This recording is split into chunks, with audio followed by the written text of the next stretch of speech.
Hi everyone, in this video we will see how to create a simple Java Vuser script in LoadRunner with just printing hello world.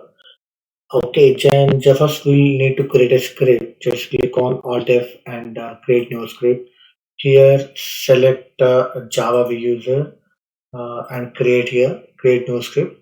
So when you now we'll create a simple hello world here. So I'm using system.out.println and yes, just syntax and hello world, hello world,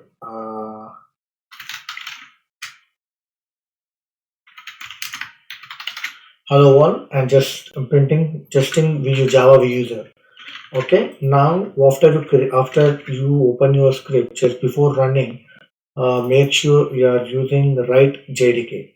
So go to Java VM in runtime settings, Java VM, and don't use internal logic locate JDK. If you don't have JDK, your script will fail. So if you want to use your JDK, then what you need to do is that you need to select use specific JDK, and you need to get your JDK from your file. So now I'm using 64-bit JDK in my script, 64-bit JDK. So make sure what JDK you are using here.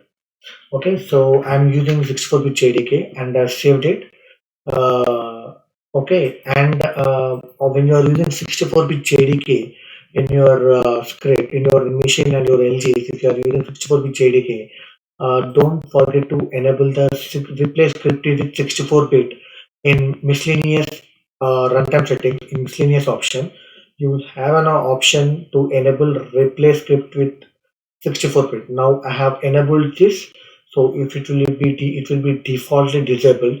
So if you are using 64-bit JDK in your LGs and in your local, then you must need to enable this option. Otherwise, LoadRunner will look for 32-bit Java, and it will consider that as your Java is 32-bit.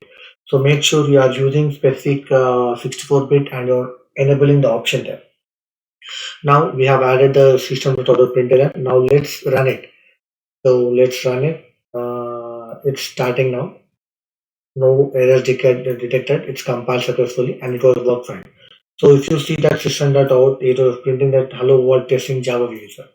Okay, so this is the basic Java user, and here the init connections what you want to establish, and any connections or any pre-initializations that we can do it in init, and any closer like file IO closings and connection disconnections, JMS services disconnecting this connection from a JMS services, and everything we can use it in end. So your actual action method will have the logic where it will iterate for multiple times. So as compared to web HTML, HTTP HTML, you cannot create another new action file in Java user. So if you want to do it, add another Java file, you need to add it as another transaction, or you can add this in same action with this different transaction, or we can create a new what you call it's a new script for that for your requirement, so that we can do as we have control on our script completely. So we can control by the putting logic, if, else, switch, try, the every Java function, every Java method what you use, that will work here. So yeah, so this is how we need to start our Java user protocol. So in next coming up videos, we'll see with some Java user examples. Thanks for listening to this.